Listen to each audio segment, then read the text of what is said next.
that this is part of the series Transport in Intelligent Environments. And this webinar today is called The End of the Tram as We Know It.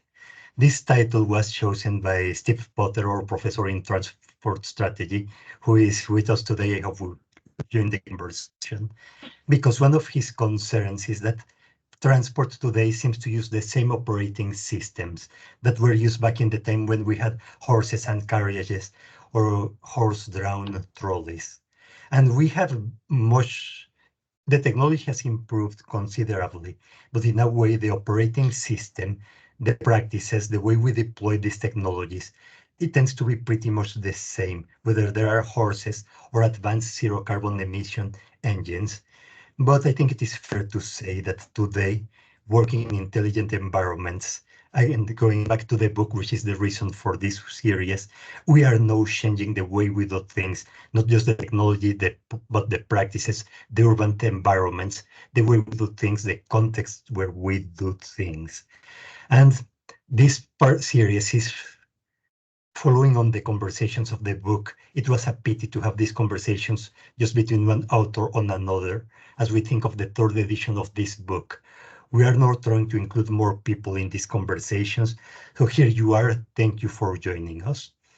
Here is the not quite correct program for the day. The order here is wrong. Apologies. I always get something wrong in the timing, as people who work with me will know. But Peter, who has been the editor of this book, and he's also director of the Liechtenstein Institute for Strategic Development, will say a bit about this series as well, because I see people are still trickling in. So in this way, we make a bit of time until we get to our speakers for the day to take 20 minutes each. We will change the order here. We decided that Peter Newman, Professor of Sustainability and Officer of the Order of Australia, will go first with a discussion of net zero corridors as the basis for net zero cities. After that, James Warren, Senior Lecturer at the Open University and now Associate Dean for Student Experience, will talk about the Havana's bus rapid transit system. And after that, we will hopefully have some time for questions and answers from the audience and for discussion between speakers. And with that, we'll stop sharing because I am already eating into the speaker's time. And Peter Droege, if I may, over to you for a bit about this series and about the book.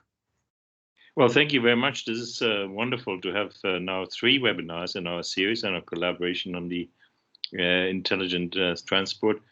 The end of the 20th century really was a heady time for the realization how important cities are for our culture and our future, and the role that transportation played in cities. So the paradigm of information technologies and telecommunications was something that drove a lot of people into a future anticipation of social empowerment, of democracy, of seizing the future and being able to shape one's direction against the background of 2 disturbing developments. One was globalization and the anxiety that brought worldwide, but also the loss of, or perceived loss of public space, a loss of the places, so to speak, in the city of flow that emerged. And so from a development promotional point of view, the wired city emerged, teleport towns, information cities, campus cities, telematic cities. And then this storm, I had the great fortune of winning a competition in Japan about the future of cities as universities. So the end of universities, the beginning of accessing knowledge in cities. And Elsevier has approached me and said, why don't you do a book about that, edited? It took almost 10 years to do that, and I called it Intelligent Environments, and that sort of stuck with a number of groups, including IBM and IEEE, and a number of events continue with that under that paradigm. But very important, I think, in this first book, which we brought out together, and I see Stephen Potter here, my partner in crime at the time in 1997, we put out Intelligent Environments. spatial aspects of the information revolution. And Stephen wrote a fantastic, very important chapter called Telematics and Transportation Policy, Making the Connection. And they set out a kind of a manifesto for social empowerment, for seizing the opportunity of technology to shape our future positively, and not to become victims of the dangers that came with it. And I think that sort of anticipation also drove our 25-year later second edition, a quarter of a century later, called Intelligent Environments, Advanced Systems for a Healthy Planet, that he then wrote with John Warren, who's speaking today, Miguel Valdez, who you just all met and know, and Matthew Cook. And that was called Towards an Intelligent Mobility Regime. And it's a much more detailed and worked out description of what a policy environment for a new practice in a comprehensive approach to transportation, empowered by information technology and telecommunications and AI will bring and should bring.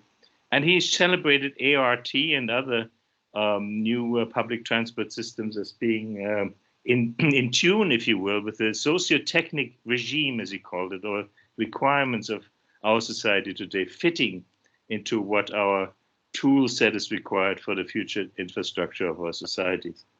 And here, I think we bring back, in a way, the infrastructure of the public domain, the public setting, the discourse that is so important to maintain in our cities and the public spaces, traditional spaces, the communication technologies, if you will, of our cities that are millennia old, through the venue or through the ability to seize on new technologies, both in the transport systems and information technology. So I'm also delighted that the first speaker here, Peter Newman, is also an author in that volume and talking about transactive electricity or transactive power technologies as a way of distributing access to renewable energy and making that as a transactional currency of our societies.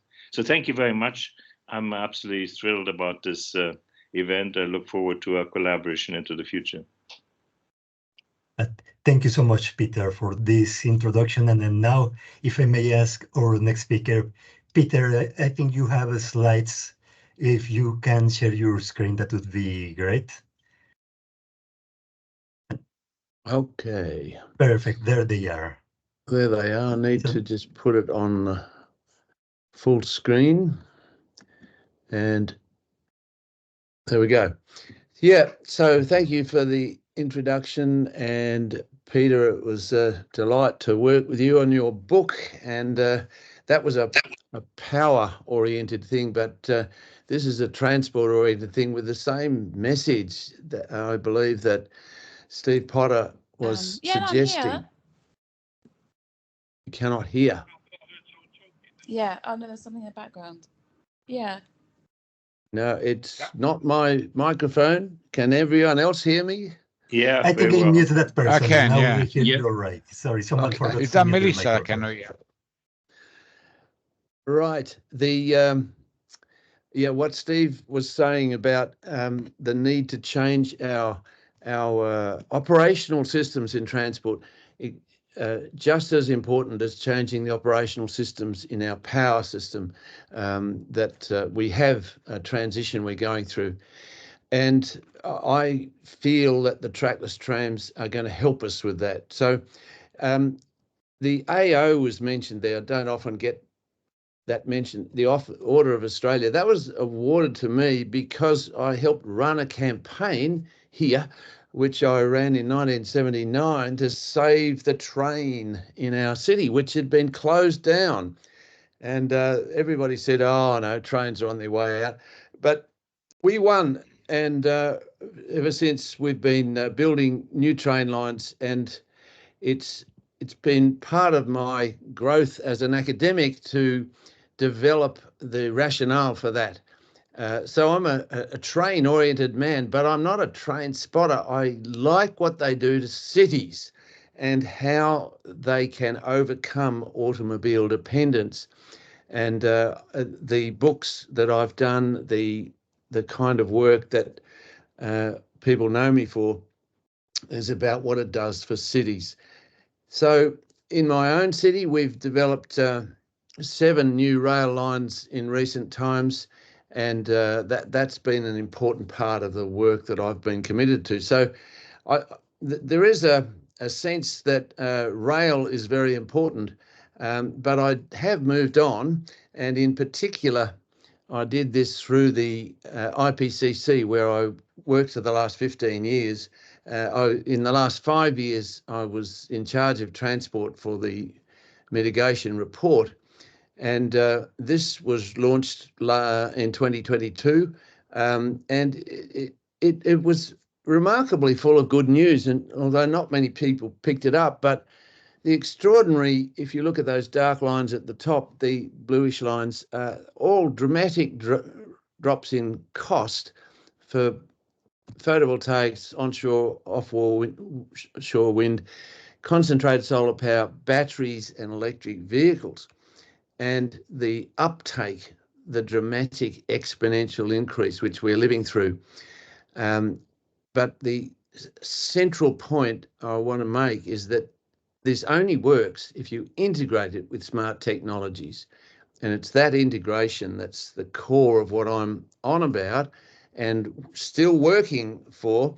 We have a big research group that's been recently funded, 20 researchers working on pathways to net zero precincts. And it is about that integration into buildings, many of which we've already done, because we've got a lot of sunshine. We're up to nearly 40% of households with rooftop solar. Sometimes it's 80% of the grid. So we are charging ahead with that, but it is being integrated with smart systems. And the next phase is the electric vehicle integration. But the core of what we're doing in this research is to show that net zero precincts and net zero corridors must be based around a good transit system. And that really stems from the history of where I've come from. This is a light rail system in Sydney, which is the latest really big light rail system. And it's been very successful. It has helped the city centre now, but it disrupted the city centre for 5 years as they dug up all the streets, and it was incredibly expensive, 180 million per kilometre. That's not smart. And so I discovered this trackless tram when a colleague found it in China, where they were running it. And it is a Chinese invention. It's not a copy from other places. They invented it from high-speed rail, and the biggest rail company in the world, CRRC, developed it. So when I went there, it was very different to see this. Everybody told me, oh, look, it's just a bus. It's got rubber wheels. It must be a bus. And you can't stop sprawl anyway. So do we need these things? And the same old arguments. But this is me in China on this trackless tram, and this is the point of my conversion, if you like, because this is doing 70 kilometres an hour, and it's hardly moving. So the big thing is nobody there was grabbing their child to stop them because of the movement of the bus, as you normally would. It was extraordinary ride quality, and that's what made me see this is different. And so what is it? This is in Perth. We brought a trackless tram to Perth recently, where it's been certified now in the first Western city, and it's a net zero emissions road vehicle, of course. It's electric with batteries and capacitors. This one was mostly capacitors. It follows magnetic markers in the road, which took 2 hours to put in, and other versions of this follow white lines using GPS, LiDAR and radar. It's got high capacity, 150 to 300 in a 3-carriage vehicle. Entry on both sides and bi-directional like light rail. its sensors enable high ride quality. This is how it works. It's taken high-speed rail sensors and adapt the suspension system so it is steady, and that process is the big breakthrough. But it's a tenth of the price of light rail and it can be put in overnight, so it's very attractive. And what it replaces, I think, is the need for BRTs, which often get bunched up like this. They don't have the same ability to get that high capacity. And I know that the data is often suggesting that it does, but I've found it very hard to show that. And so we've been researching this in a number of cities. It's not really picked up yet in major parts of the world, but certainly in Perth, in Wyndham, which is in Melbourne, Liverpool in Sydney, Townsville and regional city, Sunshine Coast in Brisbane, Philadelphia, where we were asked to come, Chandigarh in India and Bulawayo in Africa, have all done studies that really want the trackless tram. They are very strongly wanting it. This is a new project in Melbourne, which has gone to government for funding. And the idea of it is to run down a whole corridor and create a boulevard along a main road. It goes to Monash University in Melbourne and out to a shopping centre, which is funding most of it. But the idea is that the microgrids around the stations would spread out into the surrounding suburbs. And that process is the kind of transformative change that I was writing about in Peter Droege's book. So the idea of a net zero corridor is that it runs in a series of precincts, net zero precincts, joined together. You have all the micro-mobility, e-mobility that feeds into it, and you have the opportunity to have a string of pearls that are net zero precincts feeding it. We've done a number of these centres, these precincts that are net zero. They're working, they are cheaper, they are attractive for people to live in, they have high community values, but they're not always linked into transit, and therefore there's a bigger problem with public transport being needed. So the idea that we've been pushing is that we turn main roads into urban boulevards so that trackless trams could feed into them and change and help to create those net zero precincts. The one on the right there is at Curtin University, a new development. It is a net zero development. It's got a bus terminal there that's ready for a trackless tram. And so we're moving this way, and the idea of the city being changed, whether it's a sprawling city like Perth or a European or Asian city, you can fit them in and create net zero precincts along these main roads around the city and into the main centres. And that's what we're doing in Perth. So the latest local government work is all to try and find their sites for where they could have their mid-tier connections. You're not allowed to call it a trackless tram at the moment. Mid-tier is good enough for me. And the state government have done a plan that's pretty much the same. So we're getting somewhere, and particularly we're emphasising the urban regeneration that can happen around those main corridors. So that's where we're going. And one final word, this is Peter Calthorpe's concept plan in California. Peter Calthorpe, the inventor of transit-oriented development, he's got the idea of the Grand Boulevard, and he is applying it to El Camino Real, which is just the 600 kilometres long, but he wants to create affordable housing along this. And he suggests that they could create 400,000 affordable housing units. Each would save 15,000 a year in living costs because they're living in these precincts. And so the final picture is that he has actually seen that the trackless tram would be better than those little buses, and there would be significant reductions in automobile use, in utility costs, transportation costs, less energy, less water, and all of that is gone through the Californian State Parliament, and they are moving towards this direction. So transforming main roads into net zero corridors is the message, and I think it's going to catch on because it is smart. But just to show you a quick picture of what it could be like, there's a lot of cities look like this, but they can change, and they would need the kind of thing that trackless tram technology provides to enable that.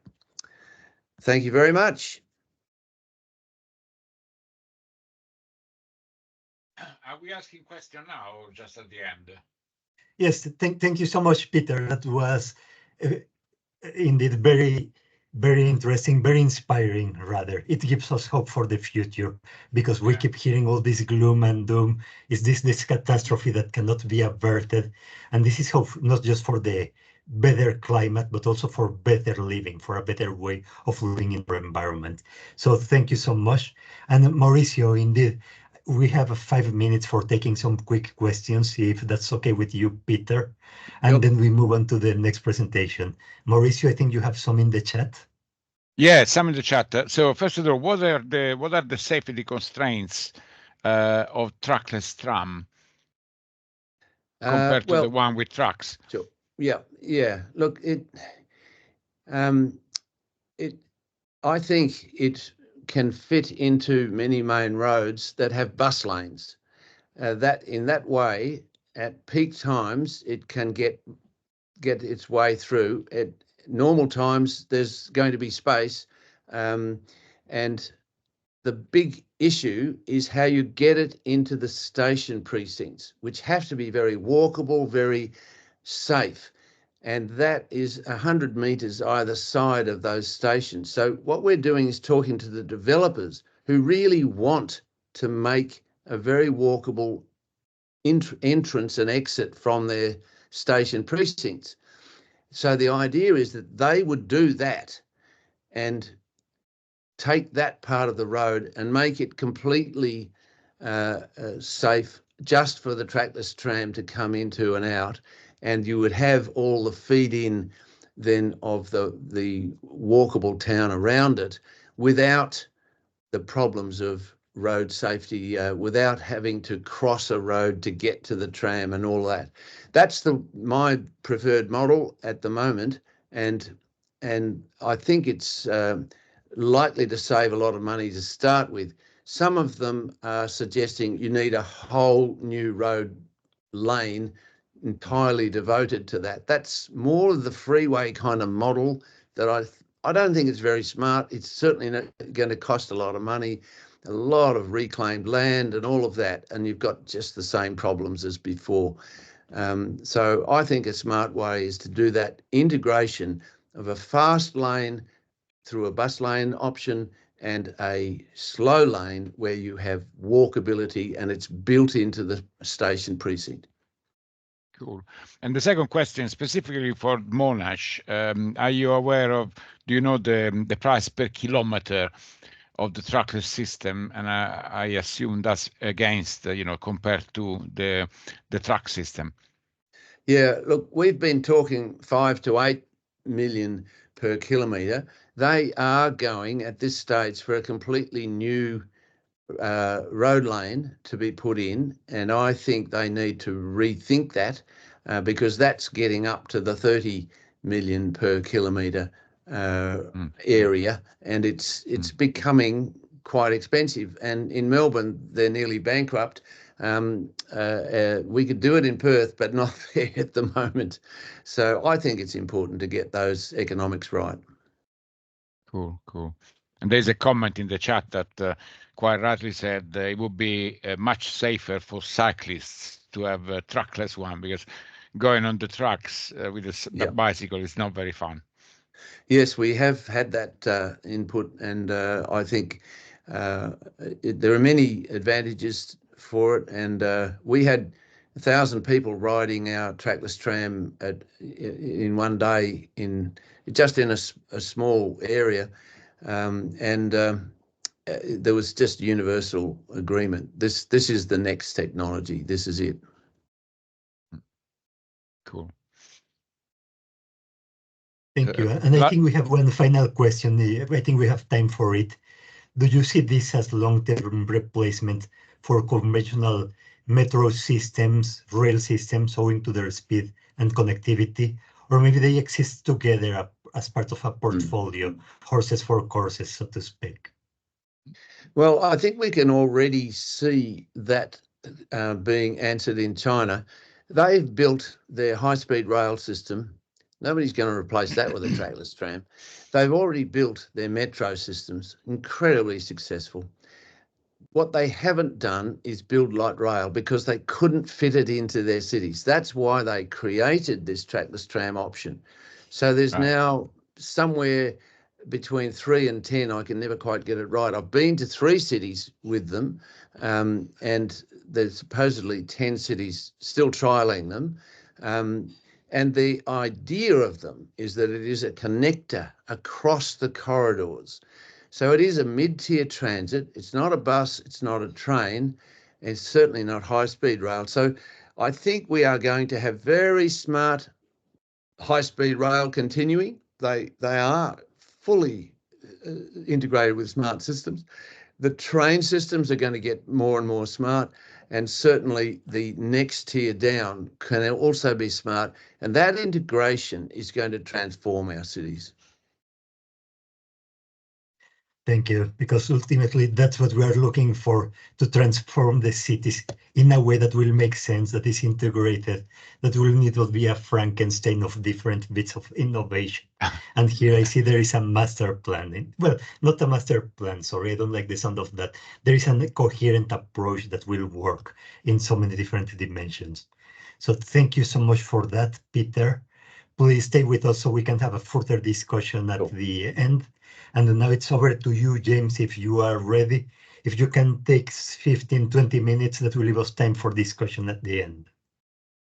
Sure. I'll just try to share up this. And there it is. That's looking very hopeful. Okay, and can you see it in the full mode, or do I have to press another button? No, I think you have to go to slideshow. Press it. Yes, I think that will do. Slideshow. Are we there? Nearly there. If you press, if you go to slideshow and open the button there, that's it. That's perfect. Perfect. Okay. So it's a little bit of a jump from Perth to Havana, isn't it? So my apologies about that, but hopefully you'll find something interesting in both of these. What's the kind of connectivity between the two? Well, both places use Chinese buses. So what's the problem? Here you see a Yutong, typical articulated bus in Havana city center. Quite a long queue of people waiting to get in, just using the one door, I might add, not using the middle door and the third door. That is the Havanian way. And so I've worked in the Caribbean off and on, and one of the projects that I was asked to think about was what would happen if we modeled a single rapid bus transit route from the airport to the city center. And I said, that sounds very interesting, and that's the kind of thing I'd quite like to do with my colleagues. So I'm going to talk to you about that case study. That's kind of from 2014. And then I'm going to try to tell you a little bit about what's happened since then, during COVID, and a little bit beyond. And then we'll try to pull it all together. So first, a little bit of a primer for you about Havana. We're about 2.2 million people all told, and it's about 15 or 16 districts, which you can see chopped up there on the map. And it's a very polycentric city.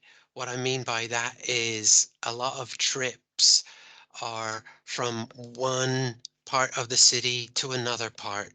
And because it's bound by the Atlantic Ocean on the north, that means a lot of traffic is towards the sea, or it's around that peripheral half circle that you see that goes around the bay. And then I've just highlighted some areas there of attraction: the airport in the south, Miramar, along the beach, the Malecon, and then Central and Old Havana, and then the East Beaches out in the east. So it just gives you a flavor for the size and the scale. And this gives you an idea for what the density feels like and how the municipalities pan out, as it were, from west in Playa over to east to Havana of the east, and then right down in the south to Boyeros. And Boyeros, you see, that's quite a big one in the south. That's the area that we looked at in terms of building the rapid BRT. And this gives you an idea of the kind of complexity of the bus route system within Havana. They use, it's called P routes in Spanish, principal, and the P routes are P1 and PC through to P21. They're not all shown here. And they act, as you can see on this map, as a kind of surface metro. Each of those black and pink circles are bus stops. So in Spanish, this says, network system and placement of the bus stops. And so those are the principal routes. If you overlay on top of that, there's also the feeder routes. So quite a lot smaller single buses, not articulated buses that feed into it. And then there's also taxis, gazelles, and electric vehicles, which I'll talk a little bit more about at the end. And there you got a typical A route on the left, one of these blue, smaller Yutong buses, and then a typical articulated principal route bus there on the right, just outside the Superior Institute of Design, on one of the main north-south arterial routes. So we decided to model bus route P12.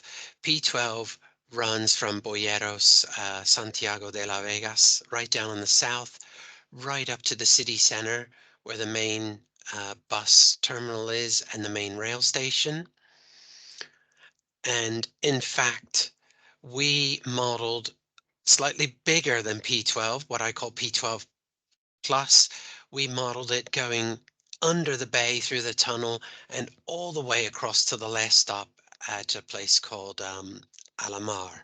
So we stretched that bus route from 26 to 37 kilometers. And because there isn't very good data, the data is very gray, and so you have to make some big assumptions about passenger numbers for the principal routes, and that's what we did. We assumed that we could get about 50,000 trips per day, and that it would take about 6% of all the traffic. And we thought, well, let's just plug it into a very simple aggregate model and run it and see what happens. How many buses do we need? What does it look like in terms of emissions was very important to think about. And also what might it mean for infrastructure in terms of if we were really going to try to construct the first rapid bus route in Havana City. And this is what we found. In the current system, in the mid-teens, if you like, there was roughly about 5 buses per hour, and it could take, a maximum of about 10 to 12,000 people per day. But if we change this to a single BRT route, that was segregated, but not physically segregated, just segregated with paint on the road, we could, at an absolute max, probably reach nearly 50,000 people. I think what surprised us about this, and we could meet peak hour demands, which weren't being met then and probably aren't being met now, and I'll say a little bit more about that, was that because of the increase of vehicle throughput, obviously your total emissions per any time period has to go up. So Stephen might be laughing in the background and saying, well, of course, James, everybody knows if you increase, population and throughput, that impact has to go up. But we also tried to look at different vectors, so different vehicles within our system. And we found that if we could change a lot of these older vehicles for newer vehicles, that there could be some savings as we move to more either hybrid diesel. You have to remember everything is pure diesel engines, and or a mixture of hybrid diesel and pure electric. And I'll also talk about that in a minute. So, and I note there in the bottom that emissions in aggregate will only increase with ridership, especially if there's no other interventions. So, and I can talk a little bit more about that. So why is that? Why is that the case in these surroundings with our external factors that we have here? And part of the notable reasons for this is simply the fuel quality. So diesel fuel quality is very, if you think back to fuel quality in the UK, kind of in the 1950s or the 1970s, then you're thinking more like the fuel quality in some parts of the Caribbean. It's very high sulfur, very high polyaromatics, and this creates a lot of particulate matter. And so that's a big issue. What I'm showing here in this little picture on the right hand side is a typical thermoelectric plant generating electricity through a turbine, but by burning liquid fuel. And that's the same fuel that gets used for all the vehicles. So we have this baseline fuel quality issue. And so that also translates its way into the electricity vector. So although we might like to have cleaner electric vehicles at the point of use, if we can't use a cleaner feed stream to create that electricity, then we're still stuck in a little bit of this problem of emissions, if I put it that way, although it might be a very much a point-based, source-based emission versus a kind of more dispersed emission, if you like, at the point of use. There's also issues around maintenance, so that I can tell you at any one time in Havana, there's somewhere between 900 to 1,100 buses in the fleet. But in actual fact, when you start to look into how many of those buses are actually operating and running, then this number is dropping very quickly to kind of 800 or even lower. And this is due to just supply chain problems with spare parts, lubrication, and also the problem of having a very wide fleet mix, which feeds into operational problems. So although I've showed a lot of relatively new Yutong buses, there's a lot of other older buses, Scania, Volvo, a complete mixture, Hino. And so this also creates issues in terms of operational efficiency. So I think it was very interesting what we found from our little dip into the aggregate model. So then after 2015, what happened as we started to feed this in to the Ministry of Transport and our colleagues at the Transport for Havana, which is known as DGT in Cuban Spanish. Well, they started to build their sustainable urban mobility plan, which is great. And it revolves around these 4 key things, which are shown on the screen, and I won't talk through them to save time. And they did push a lot of money into their SUMP program, and there was a lot of training and a lot of learning between European partners, between other Caribbean nations, other Latin American and South American groups came to the Caribbean, but also Caribbean partners went elsewhere to try to look at best practice and share learning. And I asked some of my colleagues about this and said, well, what do you think? You know, we nearly €1 million has been spent. And where have we got to? Where are we now in kind of 2025, if I put it that way?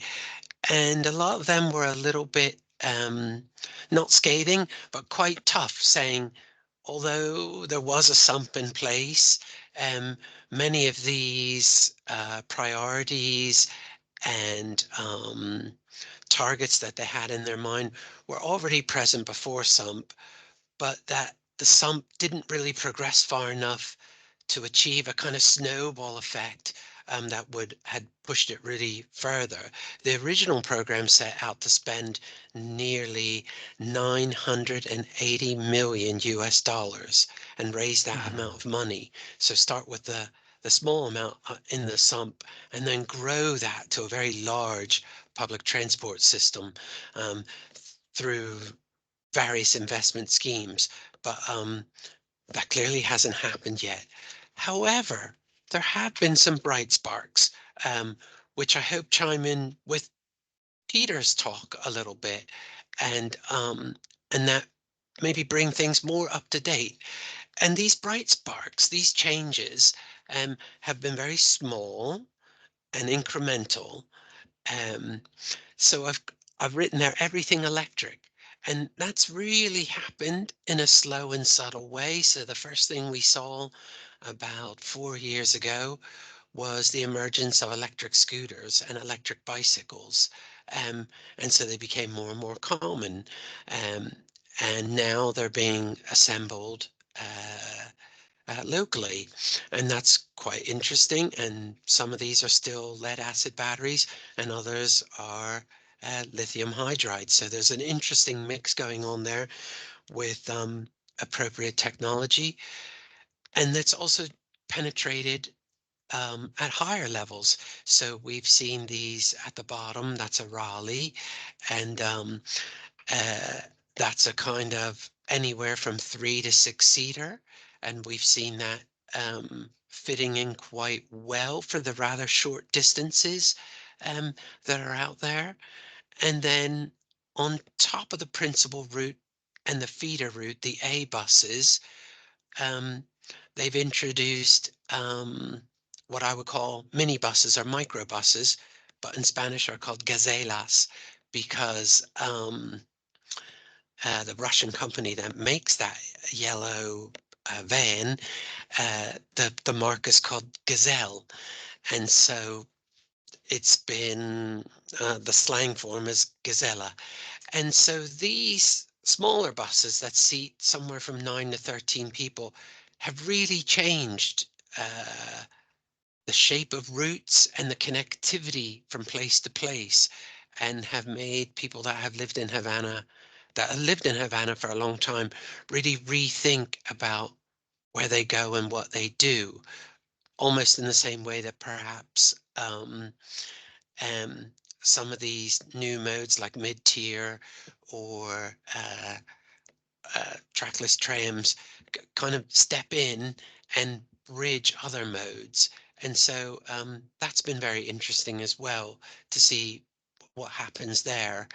And then these smaller electric vehicles have been very interesting for doing more localized trips and completing the last kind of 1 to 3 kilometers.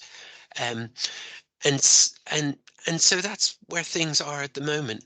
The BRT has really stalled in the sense that there is a segregated lane there, And there are still buses running on the P12, the articulated buses, but it's not running as a rapid system because the density's not there, because they're not using all 3 doors, because there's still supply problems in both buses and maintaining buses, but also because I don't think there's an impetus there as well for them to tackle it without quite a lot of financial backing, which is one of the biggest barriers to this.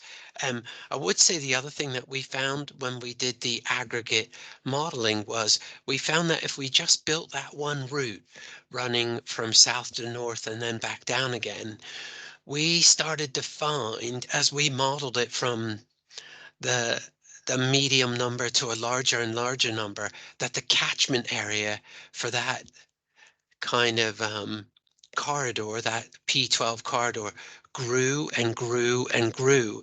And so we had the impression that as more people realized how quick that would be, that more people would want to take that form of BRT.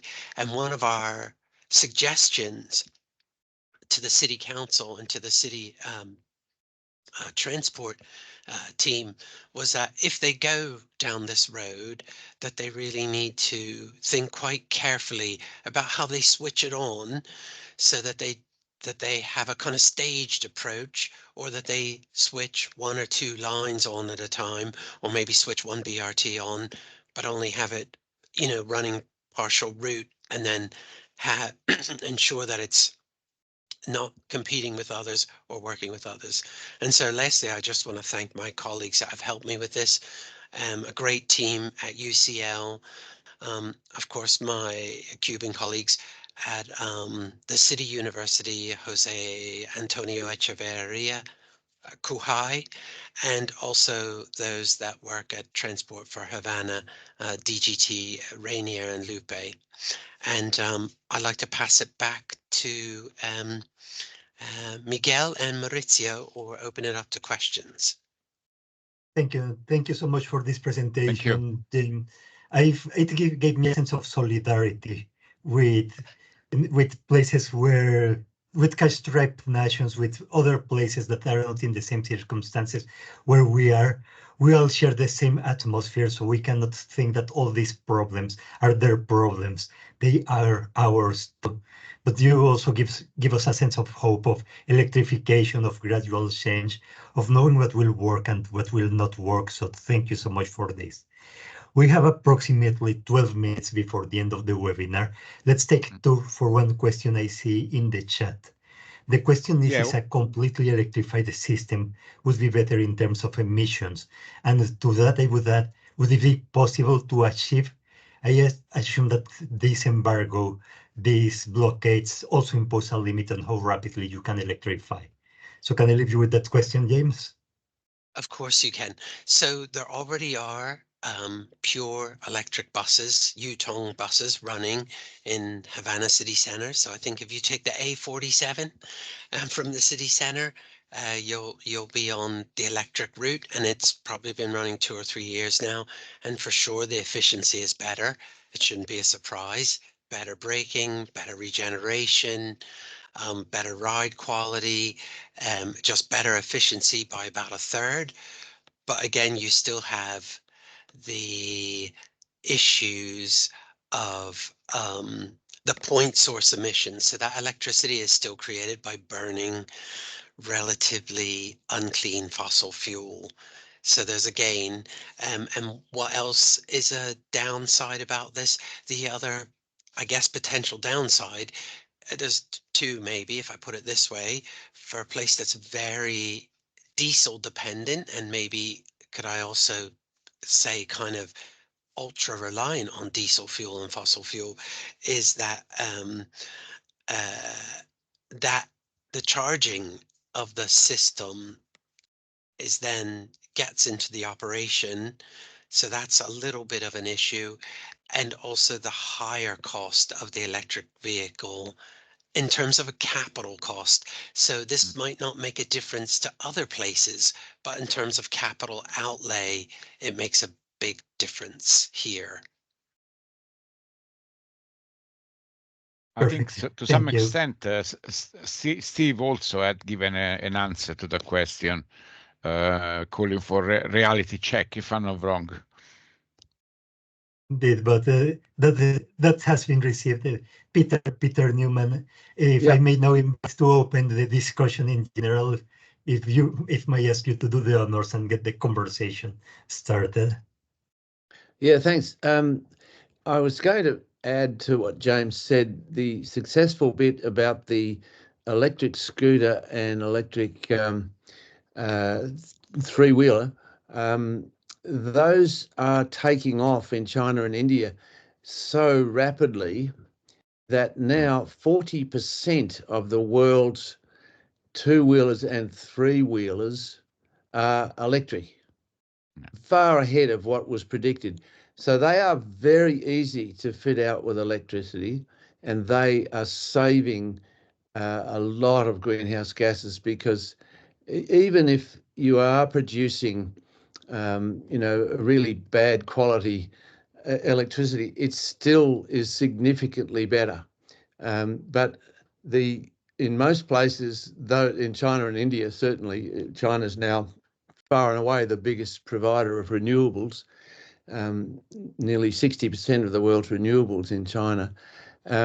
So it is fitting together to help transform our cities, and that's the element that I could have gone into as well. I didn't go down that hierarchy that I mentioned before, and the electric buses of course are now taking off as well, which are more local.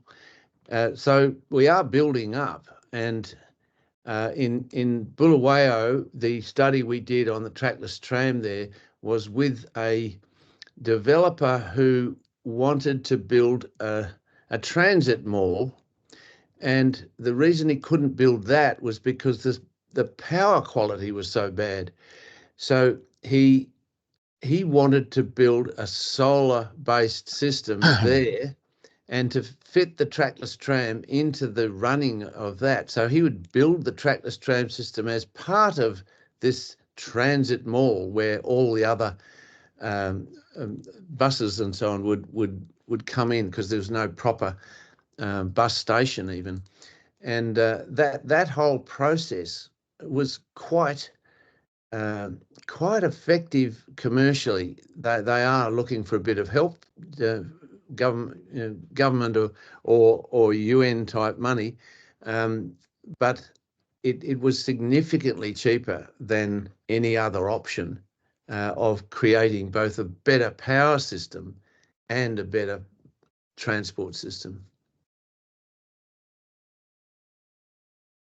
So I think we've been quite surprised how fast the uptake has been on the electric two-wheeler and the smaller electric three-wheelers, and they're meeting a demand and a niche, and they're definitely, so the first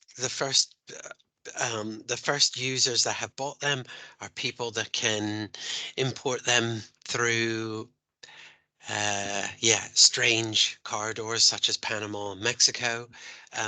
But now, with them being built locally and assembled locally, there's quite a lot of small businesses that are buying the three-wheelers and using them almost as their family vehicle, but also as their kind of business vehicle for an SME.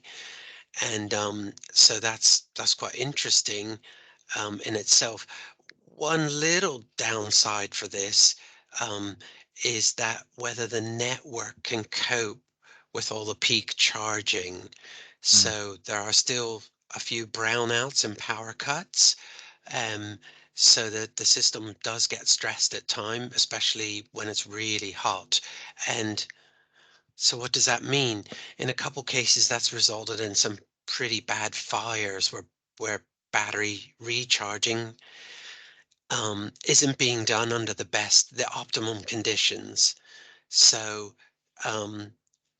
that's something I think we need to watch for. And I know it happens everywhere, But what I would say that's really good about it is it seems like a really great use of appropriate technology for an appropriate situation.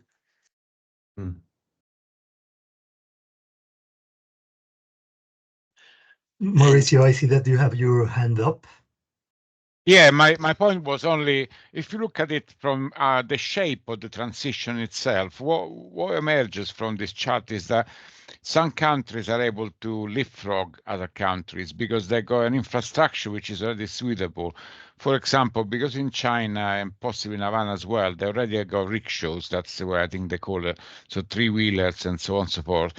It is very easy to just power them by electricity, and then you got a very high percentage of the market with that particular type of locomotion.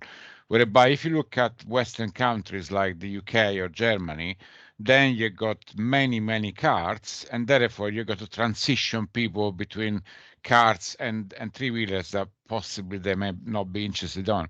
So what that tells us is the starting point of the transition makes the ability of a country to switch.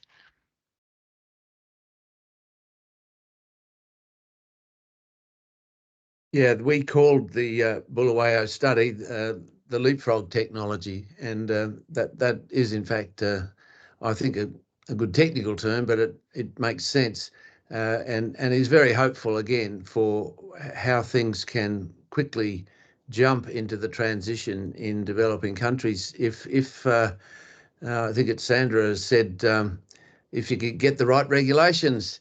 In many ways, the regulations in some places are preventing this from happening because there's no doubt that solar and batteries can be by far the cheapest, and unless you've got already the incumbents who don't want change and they're regulated to continue. So that transition does need that sort of careful analysis to show, look, if you're going to get a better city, you're going to have to go with this technology in ways that will enable it to transform you. Because it's now available and all the finance companies in the world are looking for good net zero projects. So there are plenty of opportunities. Now, I notice that we have 2 minutes left in our schedule. From my side, there is nothing left to do but to say thank you so much for our speakers and for everyone who could join us today. I love having these conversations and I love to be able to share it with the audience. Thank you for making the time for it. And sorry, there is never enough time. 1 hour never feels enough where we could sit here all afternoon. But again, I realize that the time of our speakers is precious and I don't want to abuse it anymore. Thank you. Thanks very much. Please join me in a round of applause. But if anyone else wants to say some words to close this, Peter, James, Peter, please go ahead. If not, I just say thank you, everyone. Well, I wanted Thank to you. thank you and everyone. I think looking forward, we're developing a discourse which will result in a publishing stream, and if you can share a download site on which we can also share comments and contributions, ideas for papers, ideas for conferences, but also for projects. And I think this was very practical, very focused on the doability of projects. And if this can become a bit of a nexus or core for propagating projects, transforming ideas into better ideas, that would be really wonderful. Thank you so much for hosting this.